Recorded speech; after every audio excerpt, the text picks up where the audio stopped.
Bueno, pues siguiendo con el orden establecido, pues pasamos a oír a Rodrigo. Tena, como quieras.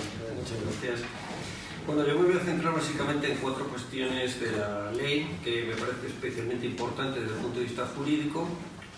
No vamos a entrar lógicamente en lo que la ley no contempla, pero que se llama ley integral, porque obviamente siempre pasa esto, hay cosas que quedan fuera por distintas razones, cosas que son importantes, pero que también tienen su cauce legislativo correspondiente, ¿no? Desde la supresión de aforamientos, que lleva, como digo, su cauce incluido el de la reforma constitucional en su caso, pues desde el tema de la reforma de todo el proceso penal, que ahora está en ciernes, ahí hay que tocar muchas cuestiones que tienen relación con la corrupción, de la acumulación procesal, declaraciones testificales privilegiadas, crear verdaderas unidades de apoyo dependientes de los juzgados de instrucción, que no sean inspectores de Hacienda que te mandan graciosamente del Ministerio. En fin, hay muchas cuestiones, incluido el ámbito penal, creación de nuevos eximientes penales para los que colaboren con la justicia, etc. Pero que, como digo, pues lógicamente la ley se intenta centrar en aquello básico que toca ahora, más importante, de mayor impacto.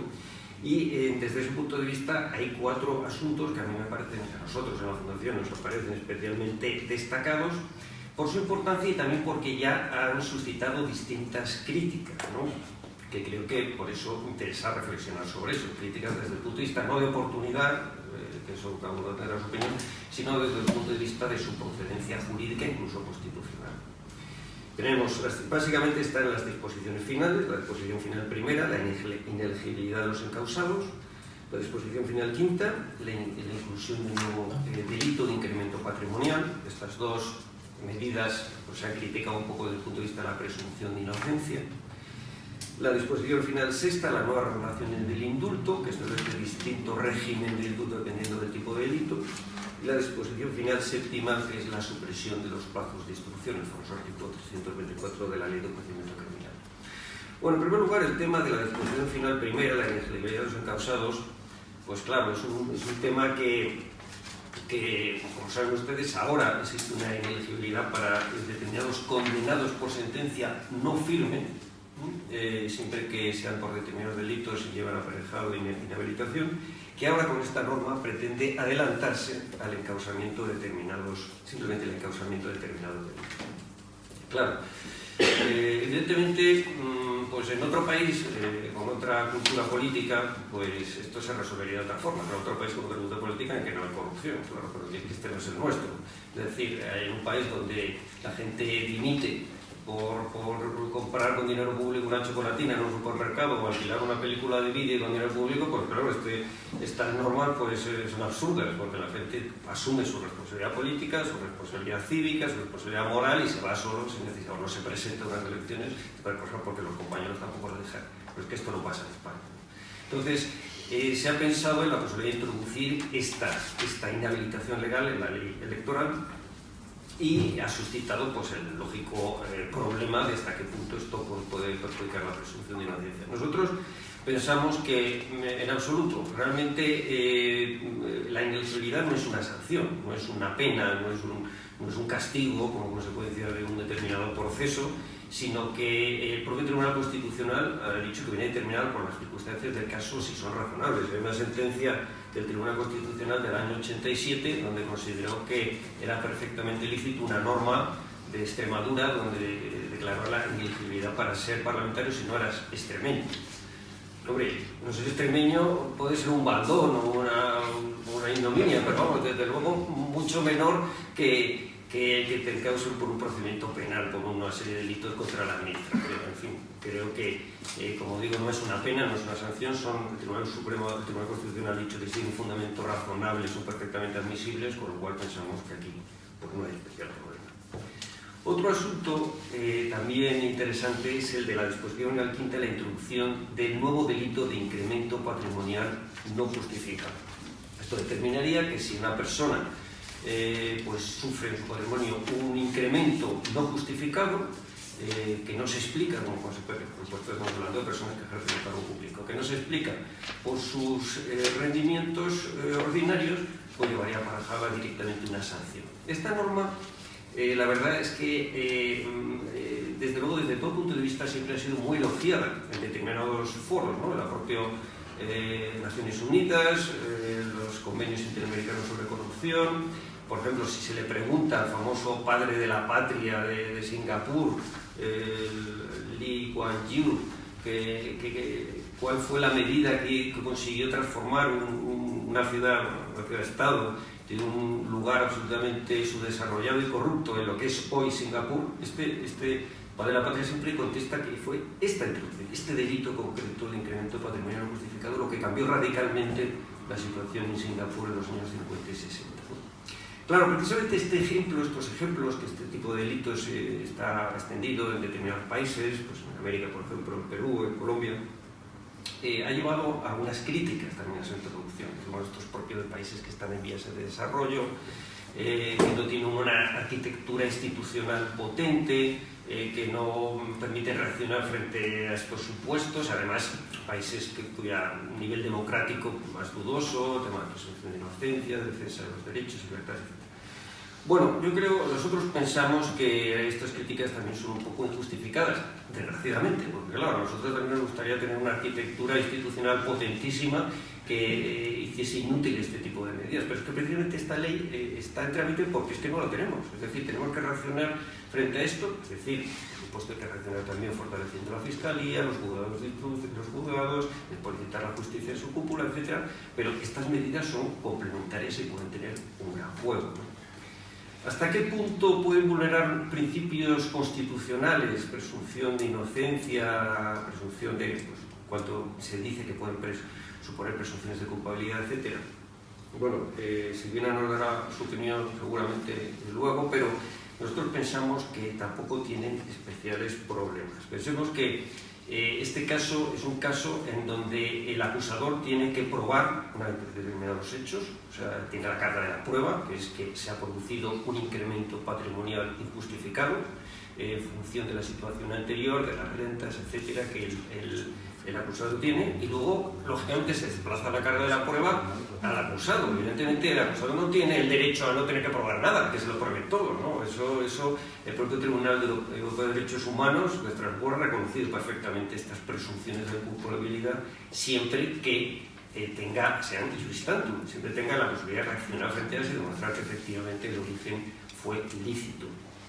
Como digo, además, incluso a nivel internacional hay cosas bastante peores que estas. O sea, tenemos supuestos de responsabilidad penal objetiva, son cada vez más frecuentes. En Francia, en Inglaterra, en Estados Unidos, digamos que tanto a nivel estatal como federal, la mayor parte de los delitos que se introducen son delitos que no necesitan para nada ni el mens rea, es decir, la culpabilidad, ¿no? Y este no es el caso, este es un caso donde hay una presunción derivada de la prueba de unos determinados hechos. Lo que podemos comentar sobre ello si piensan que interesa.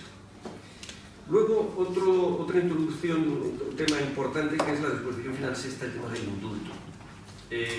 La ley de indulto, pues, como saben, ha sido objeto de mucha discusión y polémica, pero el caso es que sigue estando igual que hace 2 siglos, ¿no? Entonces, la cuestión es modificarla. La propuesta lo que hace es establecer, por así decirlo, 3 categorías de delitos. Hay unos delitos, terrorismo, financiación ilegal de partidos y delitos contra la administración pública que no se pueden indultar directamente. Hay otros delitos, la hacienda pública o la seguridad social, que solo se pueden indultar con informe favorable del tribunal y del Ministerio Fiscal. Y luego, para el resto, en todo caso, motivación, siempre. Bueno, esto ha sido criticado básicamente por esta distinción entre distintos tipos de delitos. Así se ha dicho que a veces puede crear indeterminación y sobre todo pues que puede crear un agravio comparativo en cuanto a unos delitos y otros. ¿Por qué unos indultan y otros no? Teniendo en cuenta que hay algunos delitos muy graves. Yo creo que estas críticas no son muy fundadas, la verdad, porque en cuanto a la determinación, en un momento inicial, cuando se hablaba de no permitiremos el indulto contra los delitos de corrupción, no sé si más, pues claro, esto crea una definición enorme sobre lo que es un delito de corrupción, pero el texto legal pues se definen claramente qué tipos de delitos estamos hablando. Yo creo que ese riesgo es mucho menor ahora. En cuanto a lo otro, pensamos que es verdad que hay determinados delitos mucho más graves que los que se contemplan como prohibidos totalmente de indultar, evidentemente, una violación, un asesinato, son cosas obvias que no hay que ni que decir.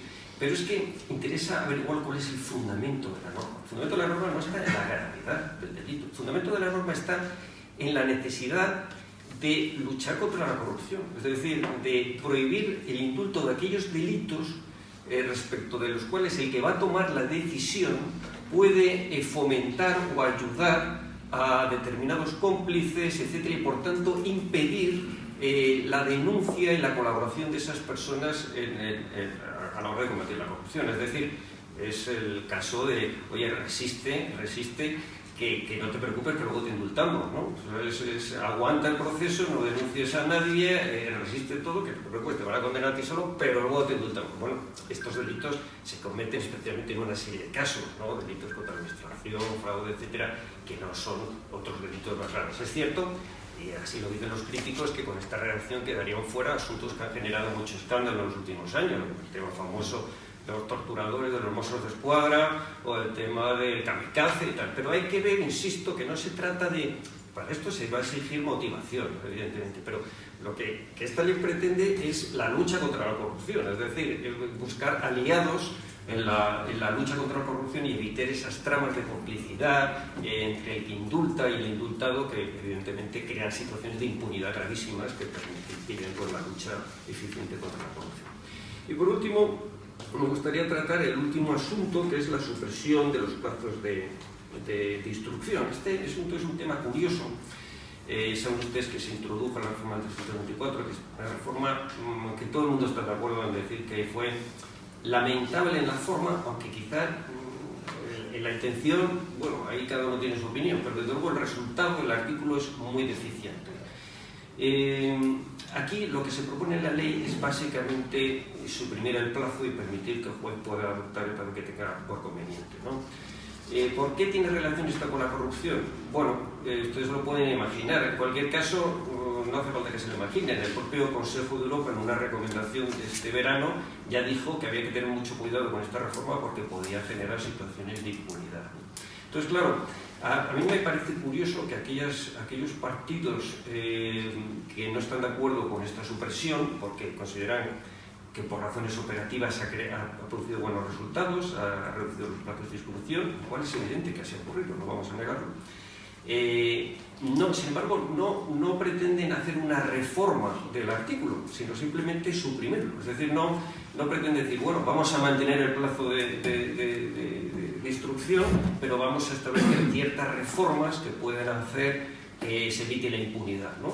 Que podría ser una solución intermedia, ¿no? Pero, sin embargo, ninguno de los partidos políticos ha establecido nada, curiosamente, ni el PP ni el PSOE en ese sentido, ¿no? Es cierto que a lo mejor se podía llegar a una situación intermedia donde se pudiese modificar, manteniendo los plazos de instrucción, modificar el texto del artículo y, sobre todo, permitir que el juez, que no dependa del Ministerio Fiscal prorrogar el plazo, no, como es la situación actual, que es especialmente delicada, sino que sea el propio juez, ¿no?, el que, a través de una decisión razonada, que pueda ser recurrida si se quiere en su caso, decida prorrogar ese plazo, ¿no? Tanto, es decir, el juez, por supuesto, la acusación particular, bueno, pues de otras mejoras, como decir qué pasa cuando realmente se han pasado los plazos, qué efectos tiene ese exceso del límite, ¿no?, que ahora se dice. Y como digo, yo creo que estas son cuestiones, me parece que importantes, que pueden mejorar mucho la lucha contra la corrupción en el ámbito judicial y que las críticas que se han vertido sobre ellas hasta este momento pues no nos parecen especialmente fundadas. Muchas gracias. Muy bien, pues muchas gracias.